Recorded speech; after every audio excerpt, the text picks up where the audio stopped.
본문의 시대적 배경은 바벨론에서 메대 왕국으로 넘어가는 과도기쯤으로 보게 됩니다. 이 메대는 나중에 고레스에 의해 바사, 즉 페르시아 왕국으로 합병되게 되는데, 바로 이때 우리가 이것을 그래서 메대 바사 왕국이라고 부르죠.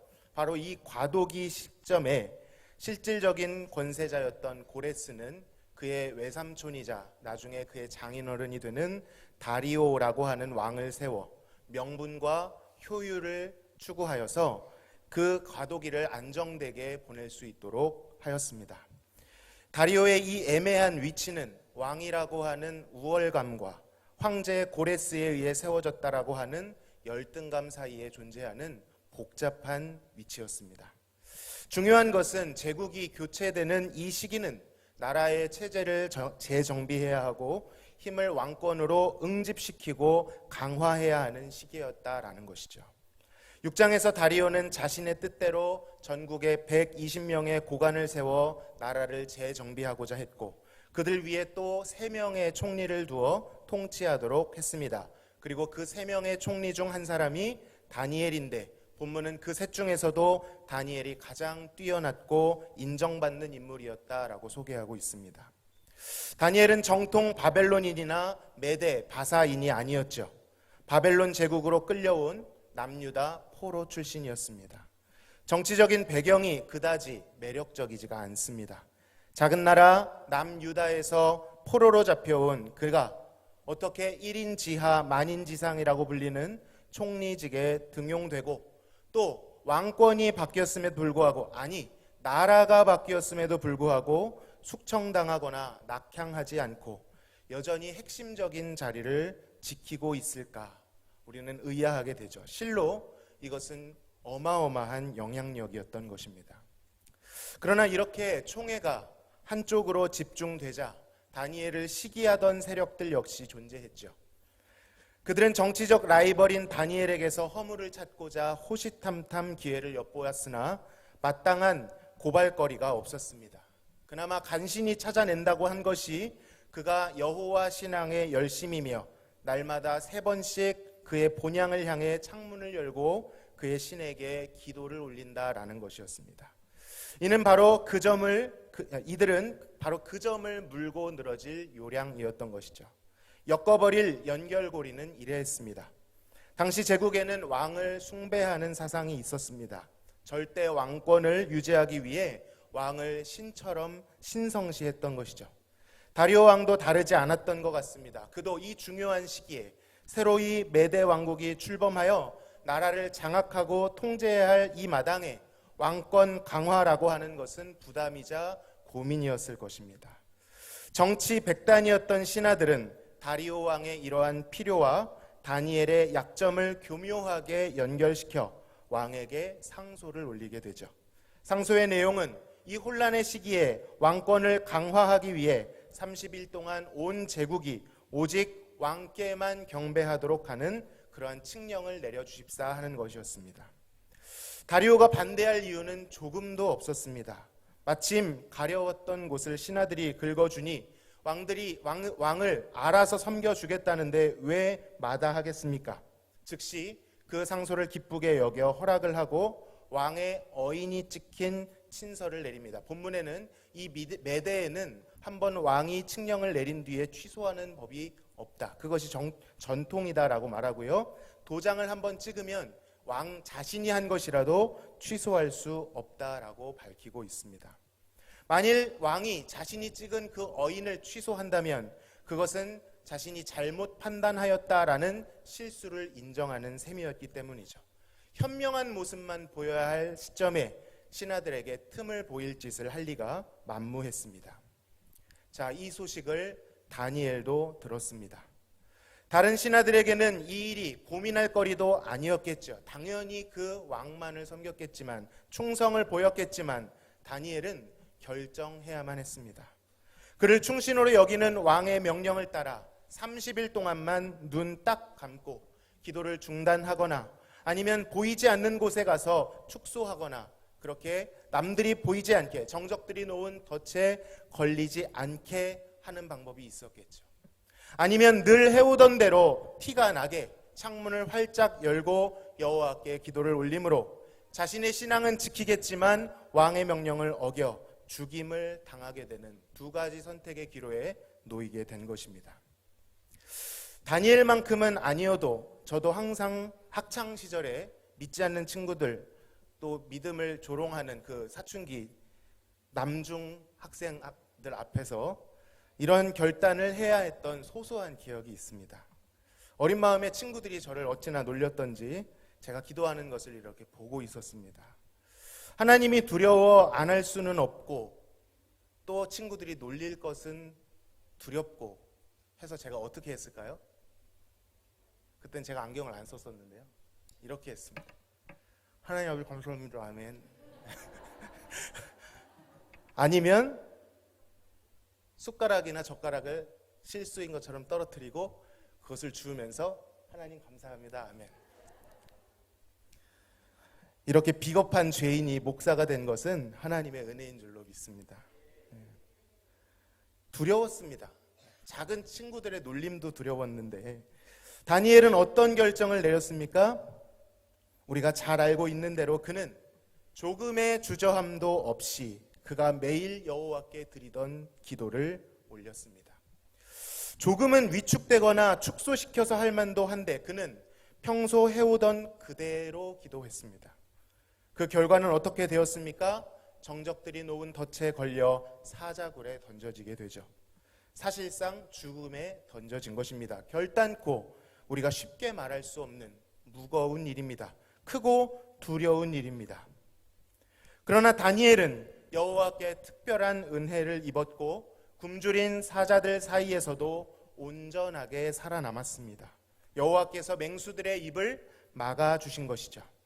상황은 역전되어서 그를 모함하고자 했던 정적들이 도리어 사자굴에 던져졌고 다니엘과 달리 그들은 은혜를 입지 못하고 땅에 떨어지기도 전에 사자에게 찢겨 비참한 죽음을 맞이하게 됩니다. 기도의 사람 다니엘은 거대한 제국의 왕보다도 온 우주 만물의 왕이신 여호와를 섬기기로 결정했고 그의 신앙과 생명 모두를 얻었습니다. 생명을 얻고자 한 것은 아니었지만 하나님께서는 그에게 생명도 주셨죠.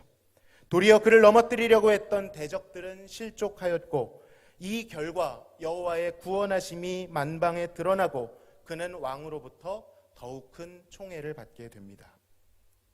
기억할 것이 있습니다. 다니엘을 구한 이 위기에서 구한 것은 그의 견고한 입지도 아니었고 그의 명철과 지혜도 왕의 총애도 그의 출신은 더더욱 아니었습니다. 성경은 그것이 오로지 하나님의 건지심, 즉 구원의 은혜였음을 드러내고 있습니다. 우리가 생각하기에는 당장 힘과 재산과 명철과 계획과 인맥이 우리를 도와줄 수 있을 것 같은데 그것들은 만져지는 것이고 보여지는 것이고 피부에 와 닿는 것인데 그러한 것이 아니라 궁극적으로 우리를 돕는 것은 하나님의 구원, 그 은혜뿐이다라는 것입니다. 다니엘은 은혜를 입었습니다. 그리고 그 은혜를 얻게 된 중심에는 은혜의 방편이라고 할 수 있는 매일 드려지는 기도가 있었던 것이죠. 자, 이 시점에서 우리는 질문을 하나 던질 수가 있습니다. 과연 다니엘은 뜻을 정하였기 때문에 기도 생활을 담대히 이어갈 수 있었던 것인가? 아니면 반대로 매일 기도해 왔기 때문에 그 힘으로 뜻을 정할 수 있었던 것인가? 사실 둘 다 맞습니다. 무엇 하나다라고 말하기가 어렵죠. 다니엘은 다니엘서 1장에서도 뜻을 정하여 왕의 음식과 포도주로 자신을 더럽히지 않았다라고 본문은 밝히고 있습니다. 그러나 그의 결단은 그가 가지고 있는 타고난 기질이라거나 의지만으로 한순간 되어진 것이 아니라 오랫동안 기도하며 단련된 것이었다라는 것이죠. 즉 기도가 기도에 힘을 실어가는 선순환이 있었던 것입니다. 우리 역시 하나님 앞에서 우리의 마음을 결단해야 될 때가 있습니다. 저절로 되는 것이 아닙니다. 마음을 정해야 합니다. 이런 것을 용단이라고 하죠. 용단해야 될 때가 있습니다. 주님 뜻대로 살기로 결심해야 됩니다. 예배와 경건, 거룩한 삶을 최우선순위에 두고 몸부림쳐야만 합니다. 죄에 넘어지지 않도록 피 흘리기까지 싸워야 하는 것이죠. 그러나 그럼에도 불구하고 그것은 우리의 의지로, 우리의 결단으로만 되는 것은 아닙니다. 도리어 우리의 능력을 내려놓고 우리를 부인하고 그 힘을 오직 하나님께로부터 공급받아야 할 줄로 믿습니다. 그렇게 우리는 우리의 무익함과 하나님의 무한한 복되심 사이에 서야 하는 것입니다. 그때 우리는 비워지고 성령께서 우리 안에 충만하시게 되셔서 우리를 하나님이 다스리십니다. 우리 안에 하나님을 향한 열정과 용기를 불러일으키십니다. 그리고 그것이 원동력이 되어 그것이 결단이 되고 믿음의 정절을 지키는 구체적인 행동으로 나타나는 것이죠. 사랑하는 성도 여러분, 성령의 공급하심과 결단의 순종, 이 둘은 뗄래야 뗄 수 없는 것입니다. 같이 가는 것입니다. 그렇다면 다니엘이 이렇게 매일 드렸던 기도는 과연 어떤 의미를 가지고 있는 것일까요? 다니엘은 하루에 3번씩 하나님께 나아갔습니다. 조용히 골방에 들어가 기도할 수도 있었는데 굳이 그의 본향인 예루살렘이 있는 방향으로 창문을 활짝 열고 무릎을 꿇고 기도하였습니다. 모든 사람이 보았던 것이죠. 고향을 잃어버린 자가 고향을 바라보며 기도하는 것, 그리 이상할 것 없어 보이기도 하지만 사실 다니엘의 이 기도에는 그 이상의 매우 중요한 신학적 의미가 담겨 있었습니다.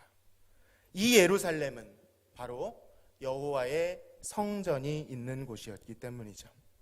다니엘은 성전을 바라보고 그 성전을 향하여 기도했던 것입니다. 이것은 오래전 솔로몬 왕이 여호와를 위해 성전을 봉헌하며 드린 기도와 그 기도에 응답하신 하나님의 약속에 기인한 것이었습니다. 그 말씀은 열왕기상 8장 27절에서 34절에 나오는데요. 성전 낙성식의 기도의 일부입니다. 너무 길기 때문에 중간에 조금 중략도 하겠지만 한번 읽어보겠습니다. 시작. 하나님이 참으로 땅에 거하시리이까 하늘과 하늘들의 하늘이라도 주를 용납하지 못하겠거든 하물며 내가 건축한 이 성전이오리이까 그러나 내 하나님 여호와여 주의 종의 기도와 간구를 돌아보시며 이 종이 오늘 주 앞에서 부르짖음과 비는 기도를 들으시옵소서. 주께서 전에 말씀하시기를 내 이름이 거기 있으리라 하신 곳 이 성전을 향하여 주의 눈이 주야로 보시오며 주의 종이 이곳을 향하여 비는 기도를 들으시옵소서. 주의 종과 주의 백성 이스라엘이 이곳을 향하여 기도할 때에 주는 그 간구함을 들으시되 주께서 계신 곳 하늘에서 들으시고 들으시사 사하여 주옵소서. 좀 건너뛰겠습니다. 33절 34절입니다. 만일 주의 백성 이스라엘이 주께 범죄하여 적국 앞에 패하게 되므로 주께로 돌아와서 주의 이름을 인정하고 이 성전에서 주께 기도하며 간구하거든 주는 하늘에서 들으시고 주의 백성 이스라엘의 죄를 사하시고 그들의 조상들에게 주신 땅으로 돌아오게 하옵소서. 솔로몬의 이 기도에는 중요한 2가지 요청이 나옵니다. 첫째는 그 성전에 하나님께서 계심으로 누구든지 하나님이 계신 그 성전에 와서 기도하면 응답해 주옵소서라고 하는 요청입니다. 둘째는 아무리 많은 죄를 지었어도 성전에 나와 죄를 진심으로 회개하고 자복하면 그것이 개인이든 그것이 민족이든 그들의 죄를 용서해 주실 것에 대한 요청이죠. 그리고 하나님께서는 그 기도를 들으시고 응답하셨습니다. 다시 정리하면 그 응답은 하나님께서 그 성전에 계시겠다라는 것이고 그 성전에 나와 그 성전을 향하여 기도하면 응답해 주시는데 특별히 죄를 고백하면 그 죄가 아무리 크다 하여도 성전 안에서 용서해 주시겠다라는 것이었습니다. 다니엘의 이 독특한 행동은 그가 성전에 담겨있는 약속을 붙들고 매일 하나님께 기도했다라는 사실을 알 때 비로소 이해가 됩니다. 한번 생각해 보시기 바랍니다. 다니엘은 그가 어렸을 때 이미 나라를 잃어버렸습니다. 부모 형제를 잃었습니다. 전혀 연고가 없는 이방 나라에 잡혀왔습니다. 그가 누구를 의지할 수 있었겠습니까? 그의 외로움과 두려움을 그 스스로 어떻게 이길 수 있었을까요? 그가 타고난 결단력이 있어서요? 그렇지 않습니다. 그가 누구보다 용기 100배에서입니까? 그렇지 않습니다. 분명 그도 소년 다니엘도 두려웠을 것입니다. 그러나 그는 그 두려움에 파묻혀서 완전히 바벨론화 되는 것이 아니라 그 가운데 새로운 것을 의지하고 찾아 나서는 것이 아니라 그에게 남아있던 마음에 새겨진 성전에 대한 하나님의 약속을 붙들었던 것입니다. 성전을 바라보았습니다. 혼자인 것 같아도 외롭고 두려워도 현실이 아무리 혹독해도 그 성전을 바라보면서 그 성전 가운데 항상 함께 하시겠다라고 하신 그 약속을 믿고 의지했던 것이죠. 그가 성전을 바라본 것은 단순한 상상이 아니라 날마다 기도하는 구체적인 행동, 실제적인 행동이었던 것입니다. 기도해야 되는데, 기도는 이런 것인데 라고 상상하고 말하는 것, 그것으로는 아무 일도 일어나지 않습니다. 성전을 바라보는 것은 기도하는 행동으로 나타나게 되어 있죠. 우리는 기도에 대한 생각 말고, 정보 말고 이제는 기도를 해야 될 때인 줄로 믿습니다. 그것이 실제이며 그것이 성전을 바라보는 것입니다. 또한 다니엘은 성전에서 죄를 고백하고 회개할 때에 용서해 주신다라는 하나님의 약속을 믿고 기도했습니다. 먼저는 그의 민족을 위해 기도했을 것입니다. 다니엘이 지금 왜 잡혀와 있습니까? 성경에 등장하는 이 바벨론과 같은 강대국은 주로 하나님의 백성들이 범죄하였을 때에 그들을 징계하시는 하나님의 심판의 도구로 묘사됩니다. 다니엘의 고국 유다는 여호와 앞에 극심히 범죄함으로 바벨론에 의해 멸망당하고 유린당했습니다. 다니엘은 그 죄의 결과를 누구보다도 뼈아프게 경험하고 있는 사람이었죠. 다니엘은 이러한 고국의 처지 앞에서 이 약속을 붙든 것입니다.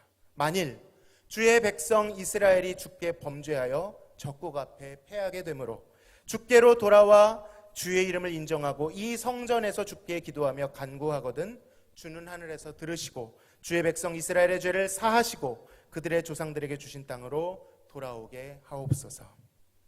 다니엘은 비록 그들의 민족이 범죄했을지라도 성전에 함께 하시는 하나님께서 그 성전에서 회개하면, 무릎을 꿇으면 큰 죄도 사해 주신다, 고쳐 주신다, 이 약속을 믿었던 것입니다. 그래서 그는 그의 민족을 언젠가 회복시켜 주실 것을 믿고 민족의 죄가 자신의 죄인 것처럼 끌어안고 그것을 짊어지고 울며 여호와여 여호와여 어찌하오리까 상한 마음으로 성전을 향해 기도했던 것입니다. 이뿐이 아닙니다. 민족을 위해서뿐만 아니라 개인적으로도 이 약속을 적용했을 것입니다. 다니엘이 잡혀온 것은 바벨론 제국이었죠. 바벨론은 온갖 문화가 혼합되어 있는 곳이었습니다. 여호와 신앙에 어긋나는 것 투성이 우상 천지였던 곳이죠. 본래 하나님 앞에 더욱 그 마음과 심령을 깨끗하게 하고자 하는 사람은 그 신앙적 양심이 매우 민감합니다. 아주 작은 것에도 가책을 느끼며 그것을 큰 죄로 여기기도 하죠. 다니엘의 심령에는 항상 이러한 민감함과 마음의 상함이 있었을 것입니다. 그가 있었던 곳은 여호와를 믿는 신앙을 지지해 주는 곳이 아니었죠. 하나님을 대적하고 멸시하는 것들로 가득 찬 곳이었습니다. 그를 제외한 절대 다수는 하나님을 알지 못하는 불신자들이요 우상 숭배자들이었기에 신앙적 갈등이 다니엘에게 언제나 있었을 것입니다. 그로 인하여 그의 심령이 상하고 가난해졌을 것입니다. 그래서 그는 반드시 자신을 정결케 하는 시간이 필요했던 것이죠. 이런 상황 속에서 다니엘은 늘 성전을 향하여 회개함으로 정결함을 입었던 것입니다. 마음속까지 꿰뚫어 보시는 여호와께 그가 알게 모르게 지은 죄, 그것을 고백하며 회개하였습니다. 바벨론화 되지 않기 위해 몸부림쳤습니다. 매일 마음을 새롭게 하고자 했습니다. 그는 그냥 마냥 먹고 마실 수가 없었습니다. 늘 주님의 자비와 임재를, 그분의 약속을 구할 수밖에 없었던 것이죠. 지금까지 이렇게 얘기한 것을 들어보면 다니엘은 꼭 성전이 바로 앞에 있는 것처럼 여겼던 것 같습니다. 그러나 충격적이게도 다니엘이 이렇게 기도할 때 성전은 없었습니다. 그 성전은 바벨론에 의해 철저히 짓밟혀 파괴되었죠. 그러니까 다니엘은 눈에 보이는 성전을 향하여 기도하고 있는 것이 아니라 다 무너지고 회파되었지만 보이지 않는 성전을 향하여 기도하고 있는 것입니다. 아무것도 그가 믿고 있는 것과 일치하는 것이 없어 보이는 상황, 그 속에서 보이는 것이 아닌 하나님의 보이지 않는 약속을 믿음으로 바라보았던 것입니다.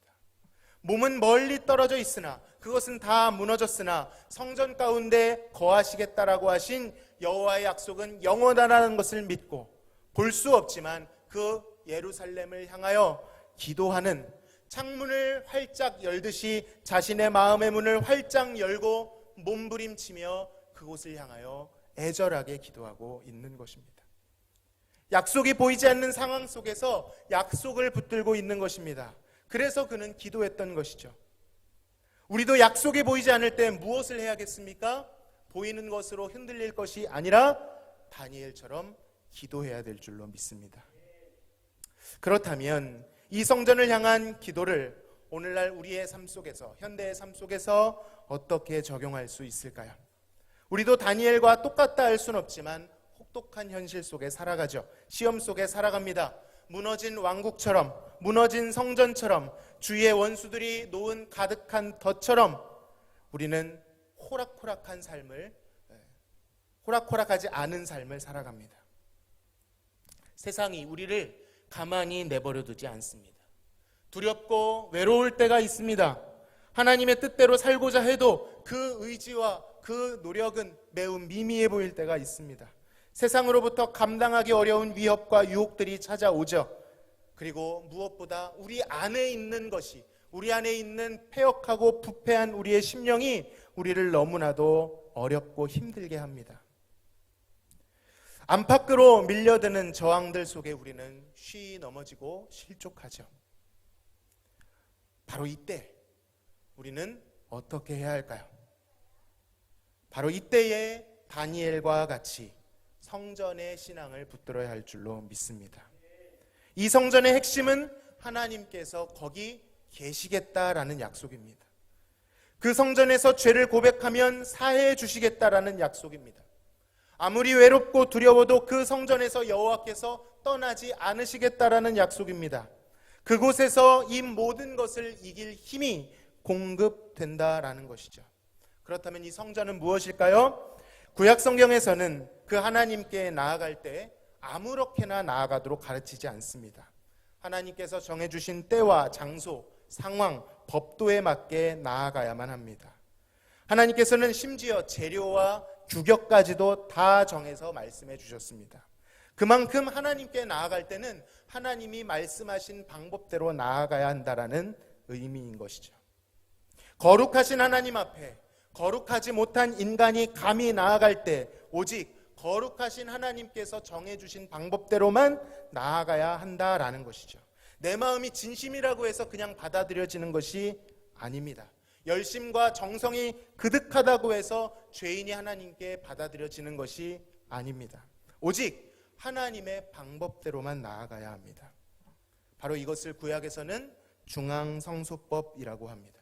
어디에나 계신 하나님께서 한 장소를 정하시고 그 장소에 임재해 주시죠. 다른 곳에 안 계셨다는 뜻은 아닙니다. 그러나 하나님께서 특별히 그 가운데 계시겠다고 약속하셨습니다.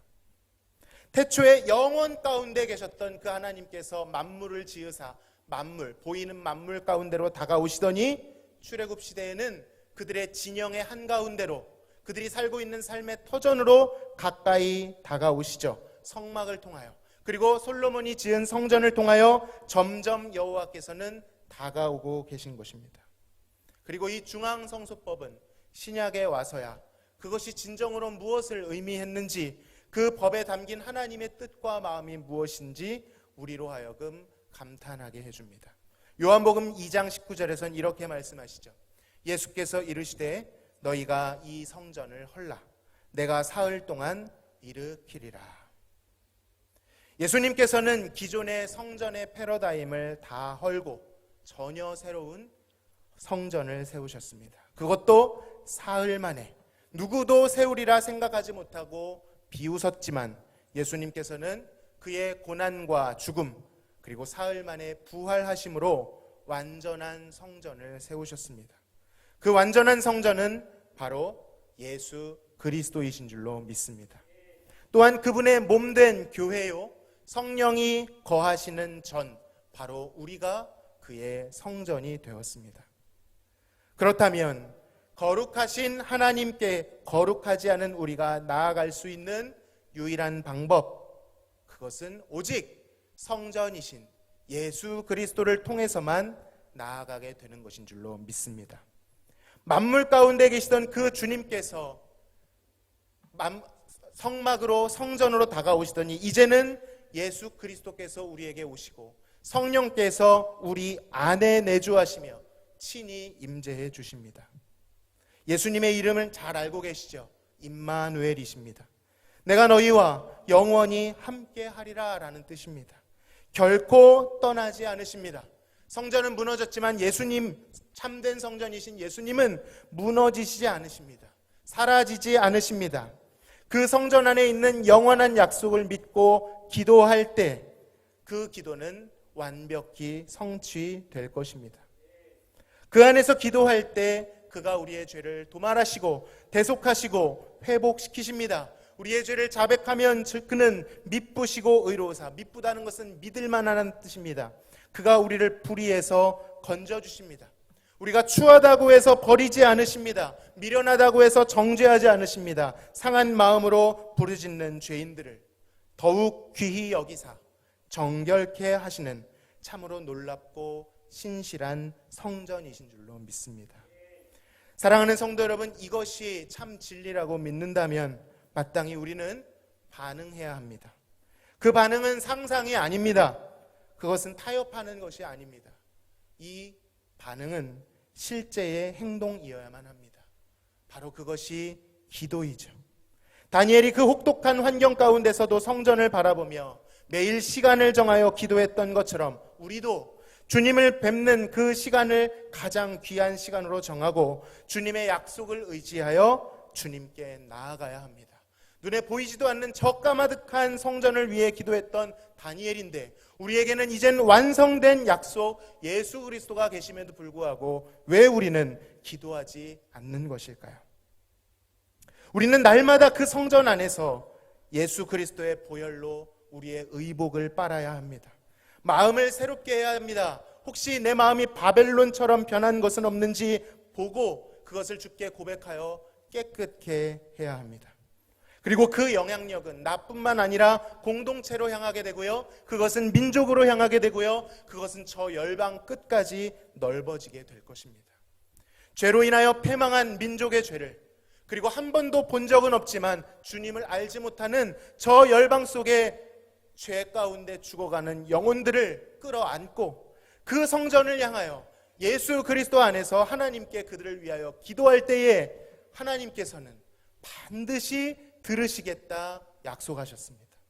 이 신실한 약속, 그것을 의지하여 기도를 중단 없이 드릴 때에 그 기도가 이 기도에 힘을 실어 점점 우리의 삶을 바꾸어 나갈 것입니다. 거룩한 삶으로 드려지게 되는 것입니다. 말씀을 맺겠습니다.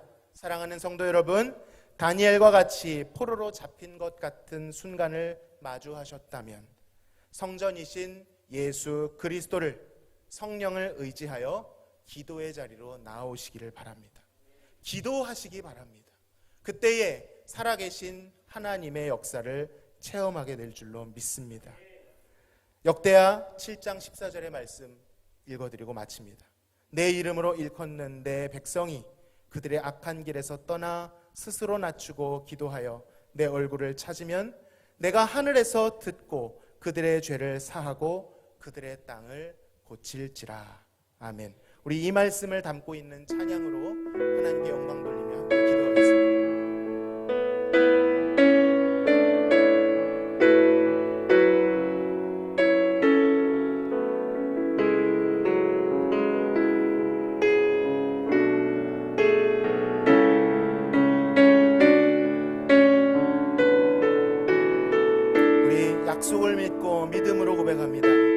나의 백성이 겸비하여 나의 백성이 다 겸비하여 내게 기도하며 나의 얼굴을 구하여서 그 악한 길 떠나며 하늘에서 듣고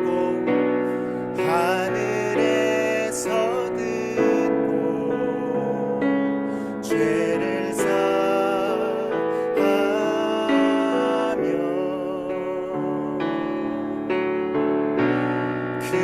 그들의 땅을 고치리라.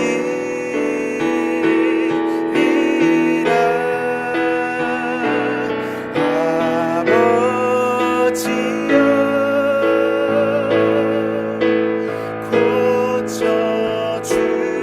고쳐주소서. 이 나라 주의 것 되게 하소서.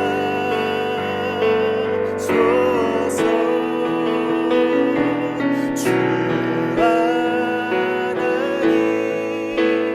간절히 기도하오니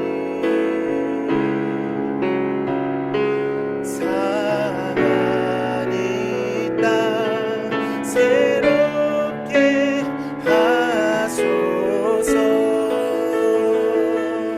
무릎 꿇고 다 겸비하여 무릎 꿇고 다 겸비하여 주께 기도하리. 주의 얼굴을 구하여서 그 악한 길 떠나리. 주님의 자비로 주님의 자비로 죄를 사하며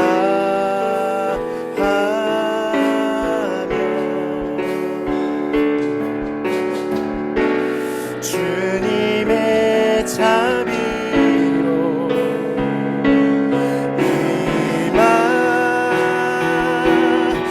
임하소서. 아버지여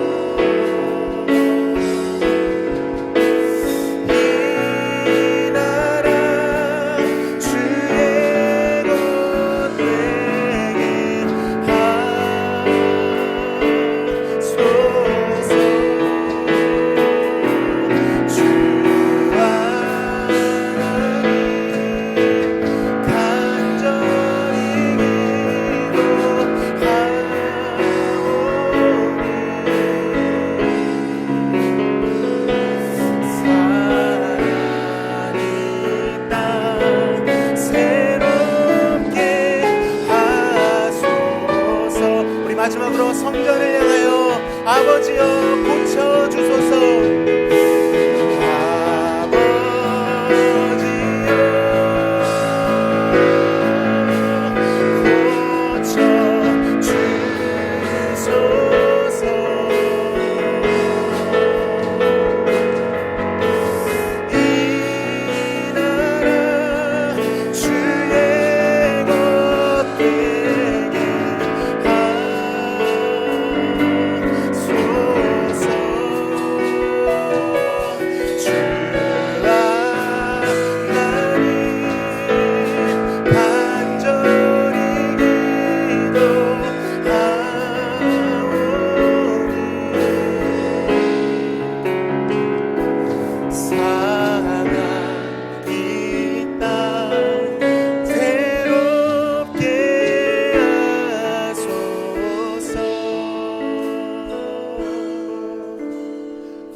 같이 한번 기도하실 때에 이 이 약속의 말씀, 내 이름으로 일컫는 내 백성이 그들의 악한 길을 떠나 스스로 낮추고 기도하며 내 얼굴을 찾으면 내가 하늘에서 듣고 그들의 죄를 사하고 그들의 땅을 고칠지라. 변개하지 않는 이 말씀을 믿고 기도하시겠습니다. 주님, 다니엘의 상한 마음을 우리에게 주시옵소서.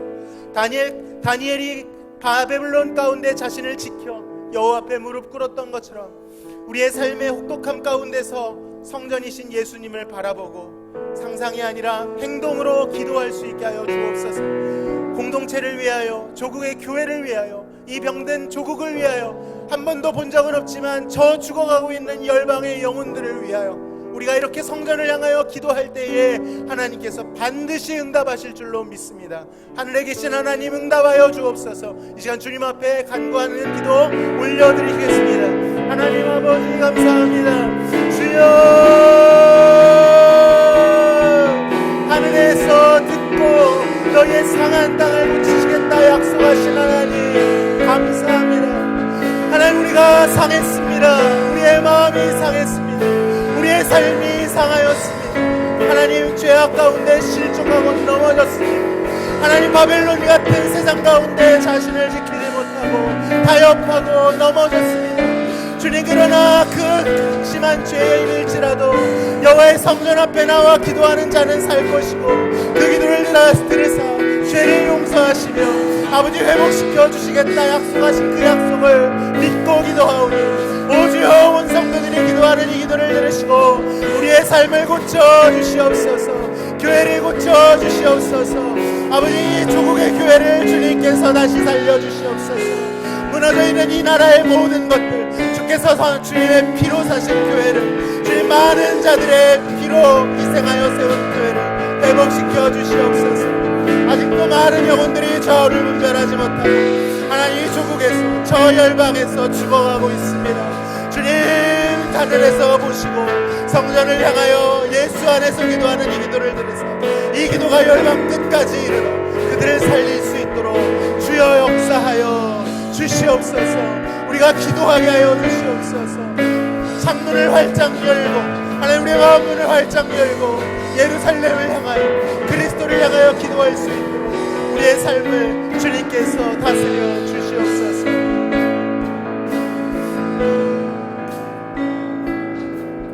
오 하늘에 계신 하나님 아버지, 약속을 지키시는 변개함이 없으시는 하나님을 찬양합니다. 아무리 큰 죄인일지라도, 아무리 패역한 백성일지라도 여호와께서 약속하신 그 성전에서 그 약속을 붙들고 기도하는 자들을 회복시키겠다 하신 그 약속을 찬양합니다. 하나님, 우리의 삶을 그 약속으로 다스려 주시옵소서. 이 나라를 주님 그 약속으로 다스려 주시옵시며 하나님, 우리가 작은 자들 같지만 이 약속으로 열방까지 품고 기도할 때 주님 이 말씀으로 열방을 다스리시는 하나님이심을 믿사오니 주여, 우리가 이제는 기도를 시작할 수 있도록 도와주시옵소서. 우리가 확실한 약속이신 예수 그리스도가 있음에도 우리가 기도를 상상할 뿐, 기도에 대해서 말할 뿐, 기도하지 않았던 것을 회개하오니 주여, 이제부터 우리의 마음 가운데 성령께서 가르쳐 주시어서 기도하게 하여 주시옵소서. 하나님께 영광을 돌리오며 예수 그리스도의 이름으로 기도하옵나이다. 아멘. 지금은 우리를 죄에서 구원하신 성전 대신 예수 그리스도의 크신 은혜와 아버지 하나님의 극진하신 사랑하심과 성령님의 교통 충만 내주하심이 다니엘의 상한 마음을 가지고 창문을 활짝 열고 예루살렘을 향하여 그것보다 더 확실한 예수 그리스도를 향하여 기도하기를 시작하고자 하는 모든 성도들 머리 위에 지금으로부터 영원토록 함께 계실지어다. 아멘.